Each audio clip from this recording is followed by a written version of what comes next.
Salve, salve geral, muito boa noite a todos que estão chegando aqui nessa live, em cujo tema é tão importante, porque hoje a gente vai falar de relações tóxicas. De repente você não está passando por essa situação, mas já passou, já viveu uma relação tóxica ou sabe de alguém que esteja vivendo. Eu acho extremamente importante a gente participar. Vamos divulgar bastante, vamos compartilhar com os amigos, com o maior número de pessoas, para que as informações do Dr. Márcio Renzo hoje alcancem um número grande de pessoas. Eu acho que essa live é de utilidade pública, não é? Uma vez que a gente vai falar, então, sobre relações tóxicas. Enquanto vocês todos vão chegando, eu agradeço a cada um que está entrando aqui, muita gente bacana, muita gente que eu conheço.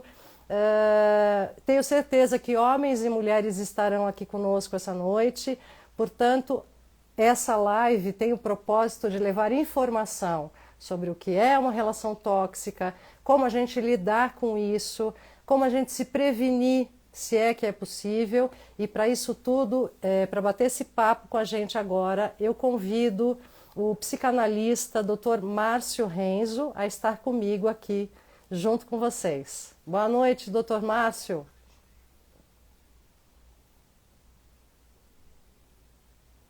Vamos olhar, acho que o doutor Márcio está chegando por aqui.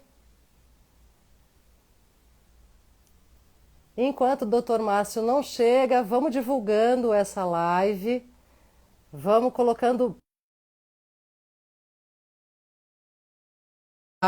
E doutor Márcio Renzo já está entrando.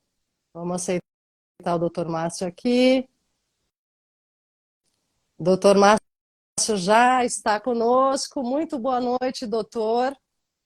Muito boa noite, Roberta. Prazer. Primeiramente, eu gostaria de te agradecer o convite aqui, por estar dividindo com você esse assunto tão importante que é o caso de relações tóxicas, né?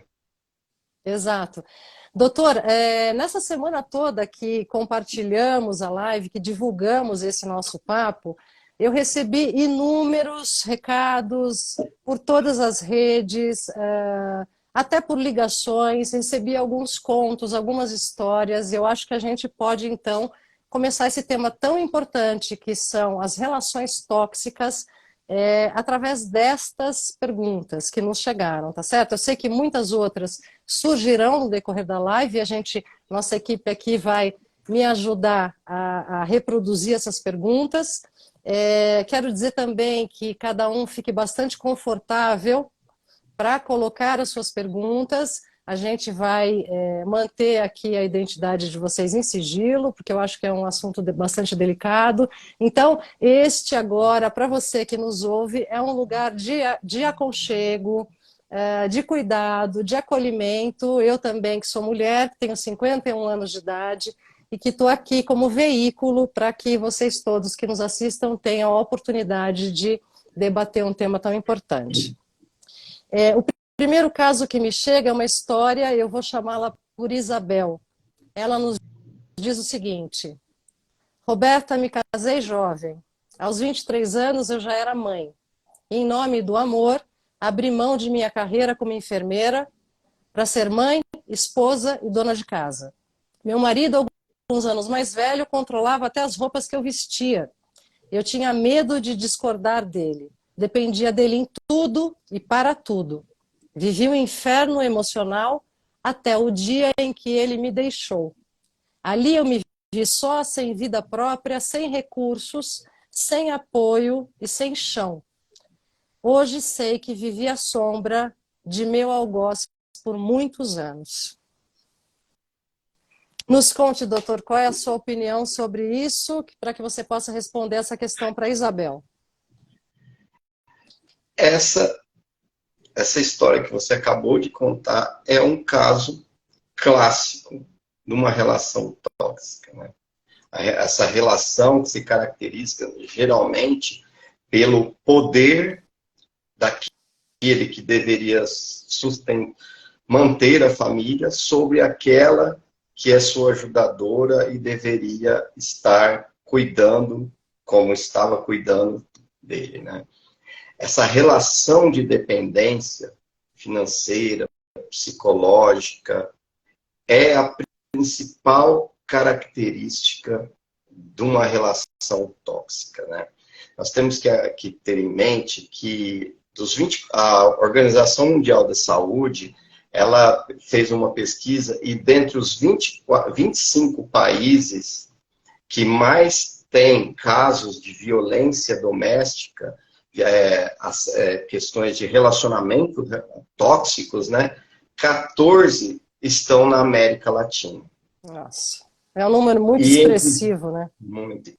Entre 27 a 40,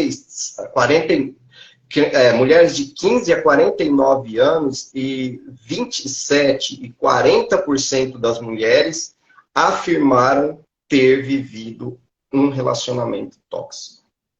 Então, pois não. Não, continue, por favor, doutor. A expressividade desses casos, a quantidade de casos que foram encontrados, isso nós estávamos analisando uma questão normal, né? Mas veio a pandemia que teve, sim, um impacto muito grande nesse quadro de relacionamentos, né? Então, é muito importante que as pessoas digam e procurem ajuda. Certo. Sim. Doutor, eu acho que é importante a gente já de cara falar, o senhor coloca uma situação bastante, com dados alarmantes, não é? Com a questão da relação tóxica. Eu queria de cara, para quem não sabe o que é uma relação tóxica, que o senhor nos colocasse em palavras bastante simples, se for possível, o que é uma relação tóxica e qual é a diferença dela, a diferença entre uma relação tóxica e uma relação abusiva. É possível?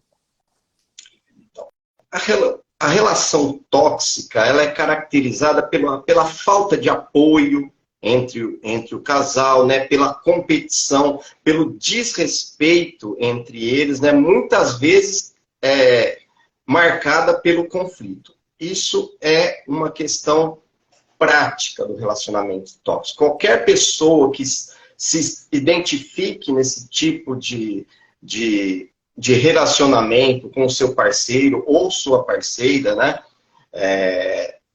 que caracterizam esse tipo, essa falta de apoio, é aquela diminuição da autoestima do parceiro, né, que faz ele se sentir triste, enche de culpa esse parceiro ou parceira, né, e de que críticas. é importante isso, justamente caracterizar isso, porque muitos desses parceiros que infringem esse comportamento de opressão, muitas vezes é o caso de uma pessoa com uma psicopatia. Certo. Tá? Então, a característica dele é uma característica narcisista, ele tem a necessidade de mostrar o poder dele sobre a vítima, né? E, além de tudo, infringir a ela quando contestado, que é o mais grave, que é a culpa para a vítima. Ele joga a culpa para a pessoa, para a vítima, né? Então, isso é basicamente o perfil da pessoa que infringe o relacionamento tóxico, né? Faz com que a pessoa se sinta tão mal e, ao mesmo tempo, se sinta culpada por não atender aos pedidos dessa pessoa, né, doente. Tá certo. E necessariamente o relacionamento tóxico, ele parte para o campo da agressão física, ou isso é só no caso da relação abusiva? Existe uma distinção entre os dois? Ele acaba sendo uma relação abusiva. O abuso em si, nós temos que identificar que há o abuso físico, psicológico, emocional, financeiro, o sexual, entre outros. Então, o limiar entre a ameaça e a concretização do fato é muito tênue. E normalmente, sim, acaba ultrapassando essa linha e, infelizmente, tornando uma relação tóxica no caso de abuso e agressão física, né? Vamos às vezes de fato, que é o caso da violência doméstica, sendo o principal caso, o feminicídio ter esse aumento tão expressivo nos últimos tempos, né? Exato. Grande emissora também fez uma matéria ontem que eu assisti, nos contando que desde 2015, 2022 foi o pico do feminicídio no Brasil. O senhor acredita que isso se deve também à pandemia, a esse outro movimento mundial que sacudiu o mundo, né? Não estamos mais falando só de Brasil, mundial, em que as pessoas foram obrigadas a se relacionar, muitas pessoas nem se viam muito pouco durante o dia, na verdade. Como é que o senhor coloca isso? Para o senhor faz sentido? Sim, totalmente. Nós temos que analisar de dois pontos, tá? Nós temos a questão de ter sido nessa faixa de período que você coloca, foi quando teve a regulamentação da lei que instituiu a figura, a qualificação de feminicídio. Então, passou-se a ter uma estatística mais fidedigna de casos relacionados a isso. E o outro fato é a questão da pandemia ter colocado à prova muito desses relacionamentos. Como você mesmo apontou, as pessoas, antes da pandemia, elas viviam cada um a sua vida, muitas vezes as pessoas se encontravam poucas horas ao dia. E com a pandemia, com a restrição de mobilidade dessas pessoas, elas foram forçadas a conviver praticamente 24 horas por dia. Então, acabou-se acirrando muito mais esse tipo de relacionamento, né? Então, as pessoas que antes se davam bem, quando foram colocadas à prova nesse confinamento, mostrou-se tão grande as diferenças que fizeram com que aumentasse muito os casos de esses conflitos, né? E, por consequência, os casos de feminicídio, de outros tipos de violência doméstica, né? Agressão, cárcere privado, que é um outro tipo de crime, né, qualificado no Código Penal, que as mulheres muitas vezes sofrem por conta dos relacionamentos, né? Certo, é muito triste, né? Eu acho que essa live de hoje é muito importante mesmo, até para que as pessoas possam entender nesses sinais que o senhor já colocou e pode pontuar novamente, que vivem uma relação tóxica, muitas vezes nem sabem, não é verdade? Sim, sim. Doutor, uma outra questão que eu queria colocar é o seguinte: nós estamos falando da relação tóxica no caso da mulher ser abusada, tá certo? Que a gente tem um número desproporcional, o número de casos. É evidente que a mulher é muito mais afetada. Existem homens que vivem relacionamentos tóxicos e que buscam ajuda do senhor ou dos seus colegas para entenderem essa relação? É muito menor os casos, né? Mas sim ocorre. Porque, como nós falamos, não é sempre a violência física que Certo. é utilizada, né? Nós temos a questão financeira, a questão emocional, né? Uma das principais ameaças, né? Por assim dizer, que as pessoas, que eles assumem é o abandono, né? Psicológico, ignora a pessoa ou ameaçam abandonar aquele que tem a sua prevalência financeira, ameaça abandonar a pessoa, né? Então isso faz com que ela fique oprimida, né?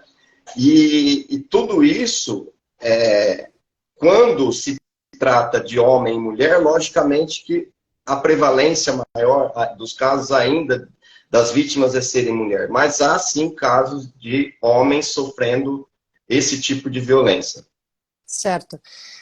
Então, assim, de repente eu estou aqui refletindo junto com o senhor, eu estou vivendo uma situação bastante pesada emocionalmente, né, numa relação que estou tendo com meu parceiro, com minha parceira, e eu identifiquei que eu estou numa relação tóxica. como é que eu posso lidar com isso? Como é que eu posso me trabalhar?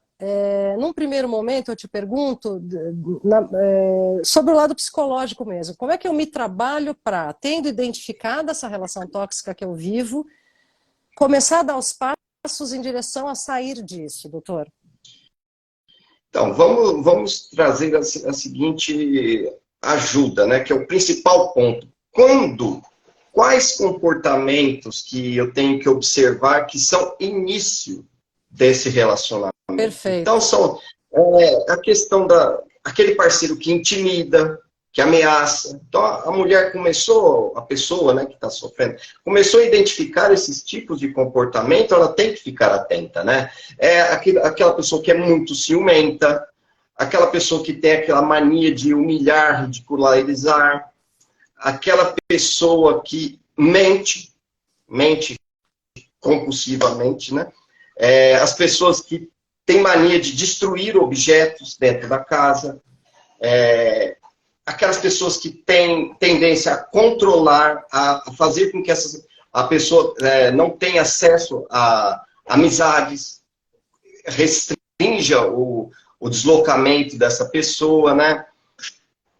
A pessoa que, como o caso aí citado, né, que escolhe a maneira como a outra vai se vestir, muitas vezes chegando a usar de força, né, arrancando a roupa da pessoa, né, sendo mais violento.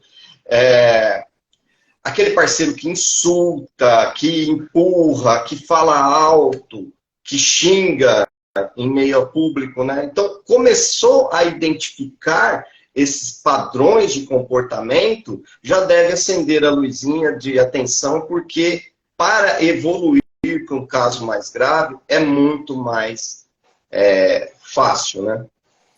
Doutor, ouvindo o que o senhor está nos colocando, eu prestei atenção a um comentário de uma ouvinte nossa. E ela diz o seguinte: o medo muitas vezes nos cala. Vamos falar sobre isso? Como é que eu, numa relação tóxica, então, já acuada de todas as maneiras, já menosprezada, me sentindo fragilizada, muitas vezes, como o senhor colocou, impotente financeiramente, naquela situação que eu não vejo saída, ou não tenho um familiar que vá me acolher se eu quiser fazer um sinal de saída dessa relação. O que é que eu faço se eu estou neste estado, que eu tenho medo da retaliação, eu tenho medo de como será o meu novo, tá certo? Esse romper em uma nova situação. O que o senhor diz para essas mulheres e para esses homens todos que estiverem nessa situação?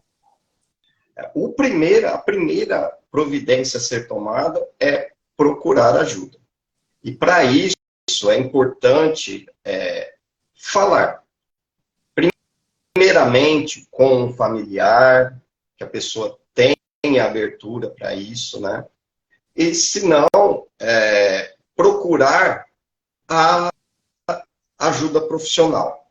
Hoje, o sistema de saúde pública, ele conta com redes de assistência, assistentes sociais, apoio psicológico, que, aliado a isso, pode sim ajudar essa pessoa a monitorar e, em casos mais graves, conduzir essa pessoa à polícia para que seja feito o registro dessa violência, né? E ser encaminhada a postos, né? Aos lares solidários, né? Para ter resguardo dessa vítima, né? Ela é retirada do local da suscetibilidade dessa pessoa ao agressor, né? E cuidada tendo o acompanhamento psicológico e o tratamento processual na justiça para que eles sejam, essa vítima tenha total apoio, né? Certo, inclusive através das medidas protetivas e tudo isso, né? De Sim, exatamente. distanciamento. Exato. Justamente. Hoje nós temos legislação que quando a mulher ela é vítima de violência doméstica, já pode ser, pelo profissional que atende, né, na delegacia, ele é encaminhado e já tem anteparo da justiça que prescrevem essas medidas protetivas de imediato. Antigamente você tinha que entrar com um processo para que então o juiz determinasse, hoje não. Hoje já é tomado de ofício essas medidas protetivas para que durante o processo legal tenha a vítima tenha esse suporte, tenha esse acompanhamento. Porque muitas vezes, antigamente, acontecia de que quando chegasse a medida protetiva, muitas vezes essa vítima já tinha sofrido a violência, muitas vezes fatal, né? Certo. Muito bem. A gente está falando aqui, então, mais especificamente das relações tóxicas envolvendo parceiros, tá certo?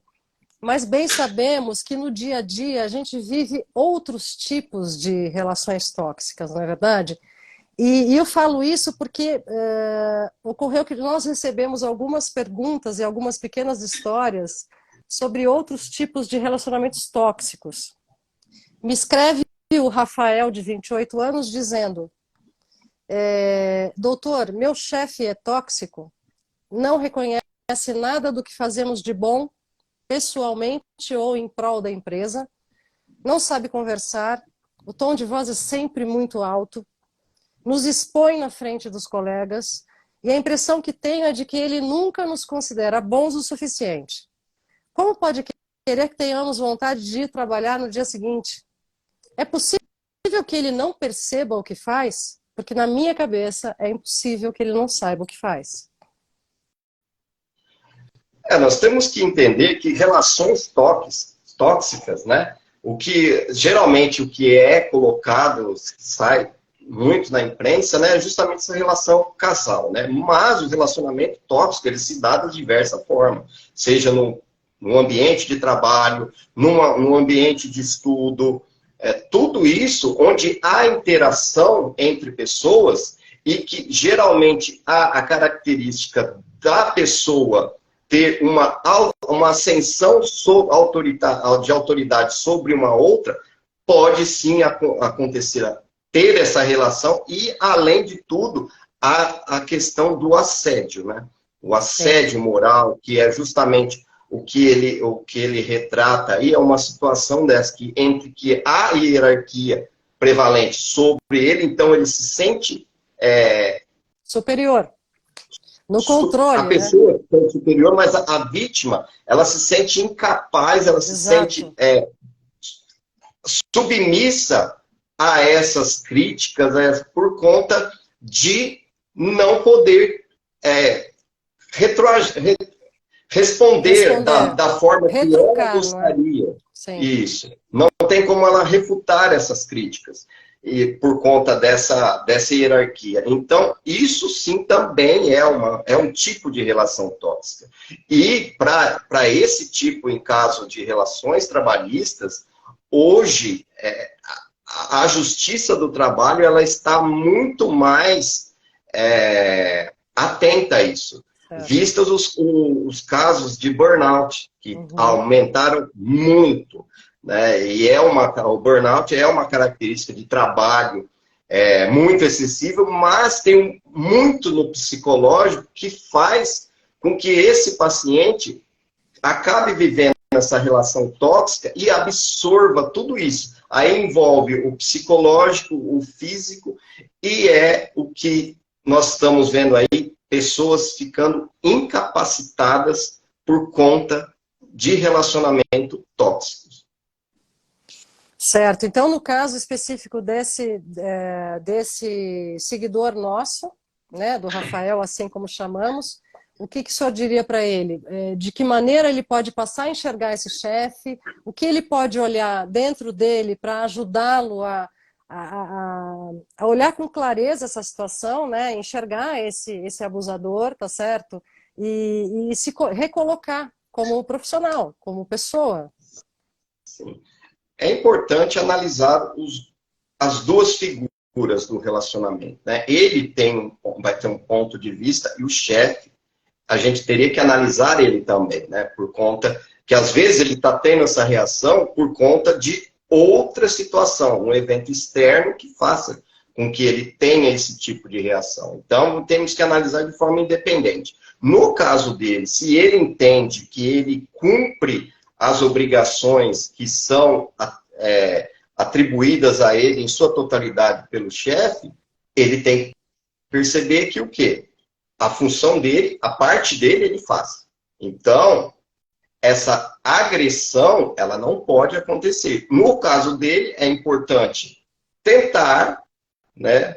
Muitas vezes é difícil, não vai ter esse diálogo, né? Não vai conseguir estabelecer esse diálogo, mas tentar sentar com o chefe e conversar. Tentar que ele fale o que o está incomodando nele. Certo. Não Agora, tem, se não esse tem. chefe age assim de uma maneira geral, né, com os Sim. demais colegas Ou também.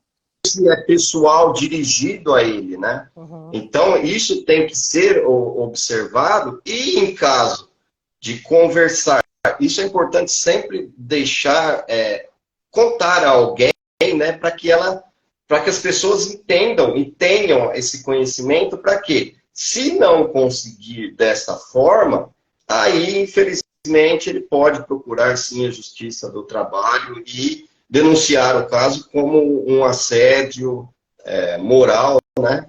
E isso a Justiça vai analisar e, se for o caso, a empresa deverá ressarcir o dano causado a essa vítima, que, em tese, pode ser tanto morais quanto materiais, né? Porque Sim. muitas vezes essa antipatia do chefe por ele causa prejuízos financeiros também a ele, né? Exato. E há também, isso é um caso dele, assim como, mas tem a questão do chefe ser homem ou mulher, essa questão de gênero também, às vezes há esse tipo de desavença e cria esse relacionamento, né? As pessoas não aceitam, muitas vezes, determinadas atitudes, comportamentos de um, e relações humanas são difíceis, né? Elas são feitas de trocas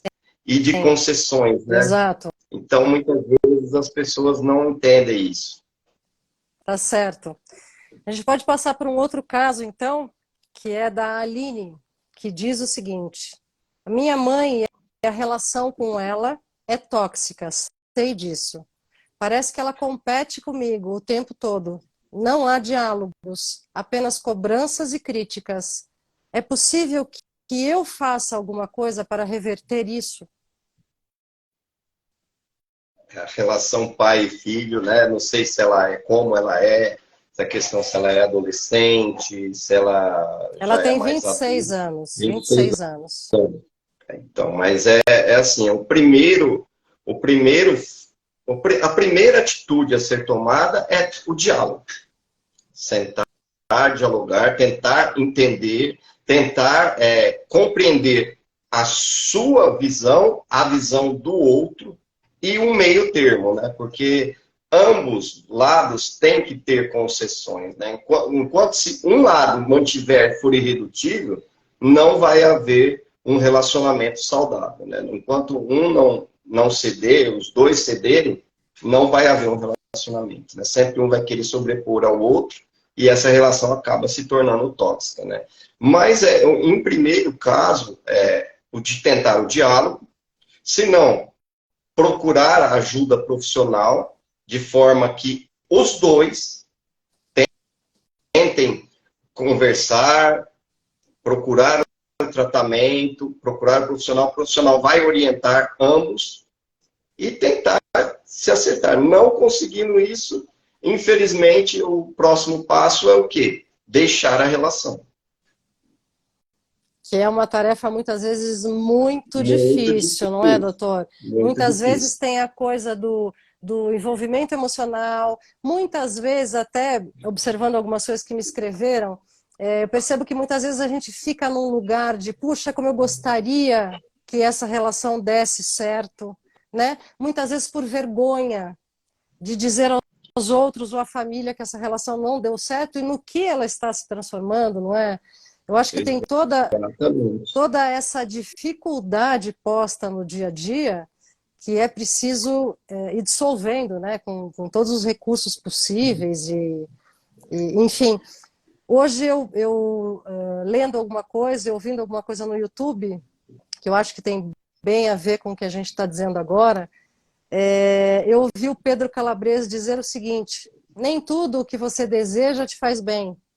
É preciso usar a inteligência emocional para questionar se o que eu desejo, seja alguém ou algo, de fato me ajuda a melhorar a quem eu sou, né?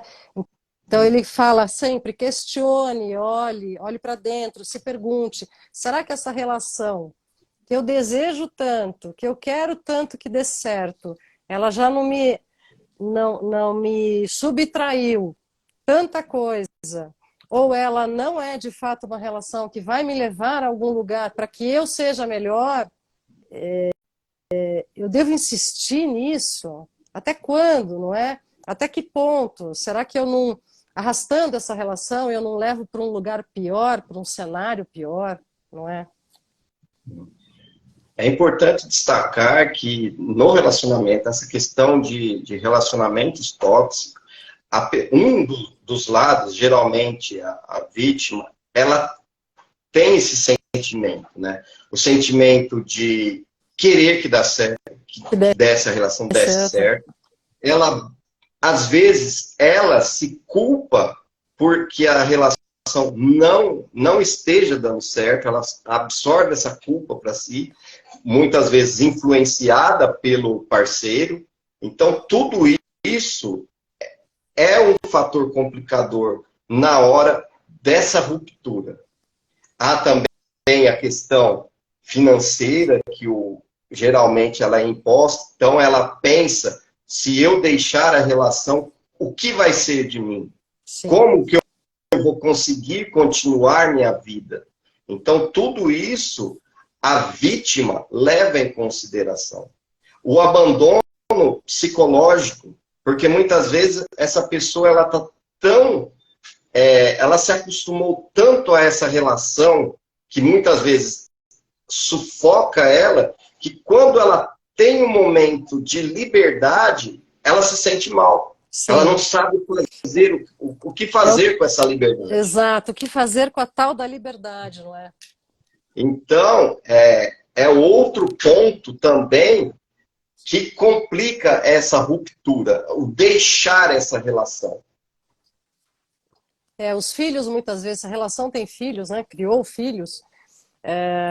Sempre a gente acaba se protegendo, dizendo: ah, mas meus filhos são muito pequenos, eu vou levando um pouco mais, amanhã vai ser diferente. A questão da Mas família não aceitar o divórcio, não aceitar a exato, separação, a pessoa não quer descontentar o pai, a mãe, porque gosta dessa pessoa e essas pessoas fazem bem a ela, seja pai, mãe, sogro, sogra. Então ela não quer causar um descontentamento nessas pessoas, elas se aceitam essa, elas aceitam essa situação para não contrariar essas pessoas. Então, tudo isso vem à cabeça da vítima na hora que ela pensa nesse rompimento, né? E muitas vezes a pessoa, ela simplesmente aceita. Elas vivem um relacionamento de mentira para não descontentar as pessoas que estão ao redor, os filhos. sim. Eu acho que nesses momentos faltam recursos, não é? A gente acha que não os tem, tá certo? Como eu vou enfrentar isso diante da minha família, como eu vou enfrentar isso diante da sociedade, ou eu não tenho mais idade para viver sozinha, ou já a situação se arrastou, meu casamento já tem, sei lá, 40 anos, eu vivi tudo isso até agora, como é que eu vou me separar neste momento da vida? Conheço uma história assim, não é? E, e muitas vezes a coisa acaba sendo atropelada por conta dessa falta de recursos que nós achamos que não temos para lidar com com esse rompimento, muitas vezes assim, fundamental para o respirar em uma vida nova, não é? Uma nova possibilidade, um novo encontro com você mesmo e com uma vida, né? E muitas vezes o relacionamento tóxico não traz. Exatamente. E por isso é tão importante você procurar um profissional qualificado para que ele consiga. Muitas vezes, outra característica também, a pessoa ela tem dificuldade em falar, em trazer a situação dela.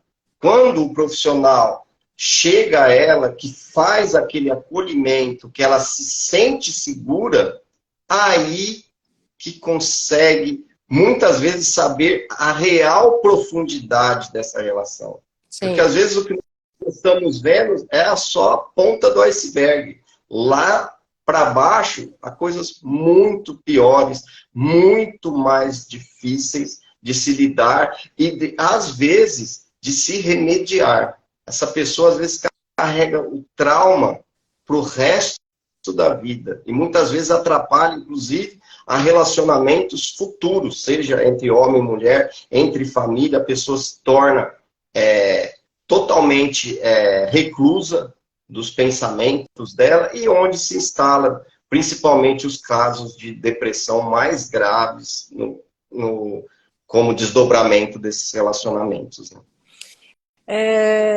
Eu acompanhando o senhor agora percebo o seguinte, há uma linha de tempo, uma vez que nascemos, tá, temos um histórico no primeiro núcleo familiar, tá certo?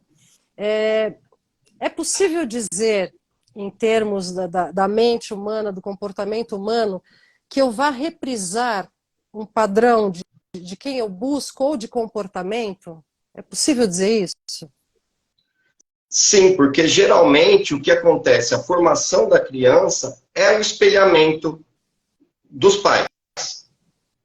Nos primeiros anos de vida, ela vê, apesar de nós não acharmos, nós não vemos falar assim, a criança não pensa, não, ela está absorvendo informações o tempo todo. E ela trabalha, a primeira comunicação que há entre pais e filhos é o espelhamento, é essa observação dos comportamentos dos pais que refletem nessa criança. E muitas vezes ela acaba repetindo, buscando o padrão dos pais numa relação, seja ela homem ou mulher.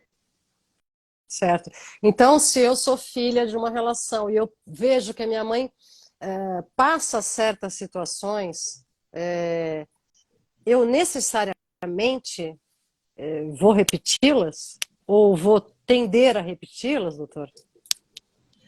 Você pode ter a propensão, mas tudo depende do meio que você convive. Certo. Você observando, você tendo uma estabilidade emocional dentro de você, você vai conseguir. Mas em um primeiro momento, ela vai ela vai buscar duas questões.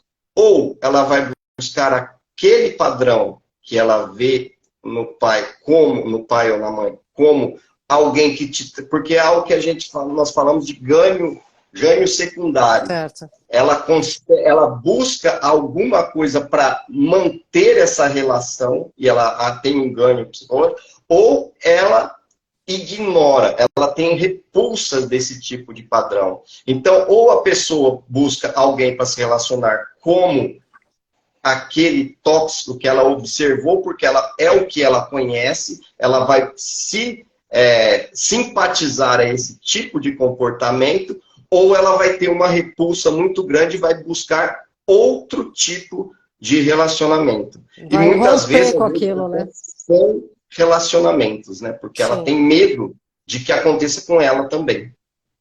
Sim. Doutor, uma das nossas seguidoras aqui ouviu a sua explicação sobre a seguidora que nós chamamos de Maria, que fala sobre a relação que tem com a mãe. Né? Me parece uma coisa bastante difícil para ela lidar, e ela diz que ela sofre muito com isso, Então, para Maria, nesse caso, seria oportuno procurar uma ajuda mesmo de um profissional para tentar identificar e entender esse processo todo, não é? E Exatamente. para que ela consiga até entender por que é que isso está acontecendo, não é? Justamente porque, às vezes, a mãe dela também passou por isso. Pode ter, a mãe pode ser fruto de uma relação abusiva. Certo, Então, quando ela busca uma ajuda profissional, ela vai ter um maior conhecimento dela mesmo, ela entender a situação dela e ela entender a situação de quem está ao seu redor. Porque quando ela tem conhecimento pessoal, ela consegue identificar esses certo. padrões que ela vem sofrendo, ela começa a enxergar nos outros. E aí ela consegue compreender também o que essa pessoa, pelo que essa pessoa passou e já a partir daí já se cria assim, um elo de proximidade. É onde às vezes, muitas vezes, né, acaba aproximando. E a Olha que pessoa interessante. começa a compreender a versão do outro e isso pode trazer esse vínculo de novo e fazer com que essa relação se aproxime. Certo. Muito interessante, bem interessante. A gente precisa, de fato, se imbuir de coragem, eu acho, sobretudo, para conversar com alguém próximo, seja a relação que for, que esteja te incomodando nesse momento, né? Eu falo isso de coração aqui com quem nos assiste. Consiga dar esse primeiro passo, conversar com alguém mais próximo, buscar uma ajuda, não é, doutor? Para tentar entender o que é que você está passando e de que maneira você pode dar esse passo em direção a ou melhorar essa situação, né, a arrumar essa situação de maneira que fique minimamente saudável, se é uma relação que não pode ser desfeita, ou então romper com essa relação e ir em busca daquilo que te faz feliz, que te faz leve, que te apoia, que te sustenta, que te faz brilhar os olhos, não é verdade? Sim. Uma coisa que é importante aqui reafirmar é que o quê? Uma relação que se pauta pelo abuso não importa o tempo. Ela sempre retorna àquela situação. Por quê? O abusador, ele sente-se bem, tem prazer no que ele faz. A pessoa que sofre, ela não tem essa mesma situação. Então, se ela abre mão dos desejos dela, do conforto, da harmonia com ela mesma, para satisfazer esse outro, fatalmente o comportamento vai se repetir.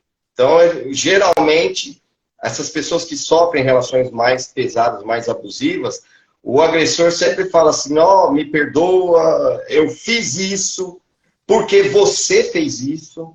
Ele sempre vai procurar jogar o motivo em Sim. você. Então, E te afundar essa pessoa ainda mais de culpas, né? de culpas e fazer com que ela entre no ciclo novamente. Uhum. Por isso que quando você rompe o padrão do círculo, incomoda tanto o agressor. Sim, quando Porque você ele, consegue vencer naquele esse. momento, ele perde o domínio sobre você. E aí ele tem que correr atrás. No primeiro momento, ele pode usar a violência. No segundo momento, ele vai utilizar a buscar o seu perdão para que então ele, se em uma das duas formas ele conseguir, ele retorna a dominância sobre a pessoa. Nossa, é um processo tão maluco, né? E o senhor, falando com tanta clareza, a gente infelizmente vai identificando tantos arquétipos, né? Tantas situações semelhantes no entorno ou lá no passado, puxa vida, é uma loucura. Olha, nós estamos chegando já aos 45 minutos dessa live tão boa, tão esclarecedora, não é? De um tema tão importante, tão rico, doutor. Mas eu, infelizmente, peço então para que o senhor faça as suas considerações finais. Fique à vontade para dizer aquilo que gostaria, também para deixar os seus contatos, para que se alguém quiser falar no particular com o senhor, ele procurar atendimento, procurar um conselho, uma terapia mesmo, né? O que ela deve fazer? A primeira assim, coisa que você tem que ter em mente, se você está sofrendo, não, você está sofrendo, mas você não é obrigada a sofrer. Não Maravilha. sinta culpa de sair da sua posição. Você precisa se valorizar. Quando você se valoriza, você está valorizando também a pessoa que está ao seu lado. Porque você ser submissa, aceitar a violência de forma tão passiva, faz mal, principalmente a você, mas a pessoa que está ao seu lado também é prejudicada, porque ela não se vê como alguém que divide, que é a grande essência do relacionamento, que é a colaboração. Quando nós falamos em relacionamento, nós temos que ter em mente em colaboração, em dividir pesos e somar forças. Então, a principal orientação que eu deixo é: perceber o que está em uma relação abusiva, procure ajuda. Nós temos a rede pública, que pode dar o suporte, você tem através dos telefones da Polícia Militar, para pedir ajuda. Nós temos hoje aplicações que são utilizadas para, em caso de emergência, você somente apertando esse botão, ele ativa, ele manda uma viatura próxima a você. Então você tem respaldo hoje. Sei que muita gente fala é demagogia, mas hoje o Estado ainda está se preocupando, está voltando as informações a isso. Então, busque ajuda, seja no particular, seja no público. Mas há relação, há possibilidade de você sair. Você só tem que acreditar. E para quem tiver alguma dúvida aí, que está nos acompanhando, tem o meu site, que é o www.marciorenzo.com.br. Tem também o meu Instagram, que é o @marcior.renzo. E pelo meu WhatsApp, que eu tenho imensamente o prazer de responder a todas as suas dúvidas, que é o 11 98306 2726. Será um grande prazer em atender a todos os seus seguidores, a dirimir dúvidas e poder apoiar na medida do possível. É isso aí, eu agradeço a todos, agradeço muito, obrigada por sua participação, doutor Márcio, foi muito esclarecedor, eu acho que é um momento de acolhimento mesmo, e que nós tenhamos conseguido o nosso propósito maior, que era o de me usar como instrumento de comunicação para levar essa informação tão preciosa a cada um que nos assistiu hoje aqui. Espero que essa nossa live fique gravada, muitas vezes é possível, outras não. Eu espero que sim, a gente pode acessar. E você tendo qualquer dúvida, qualquer questão, nós faremos outras lives com outros temas. Mande também as suas dúvidas, mande as suas questões, que eu também faço chegar nas mãos do Dr. Márcio. Tá bom? Muito obrigada a todos, foi um grande prazer estar aqui com vocês. E até lá. Muito obrigado a todos.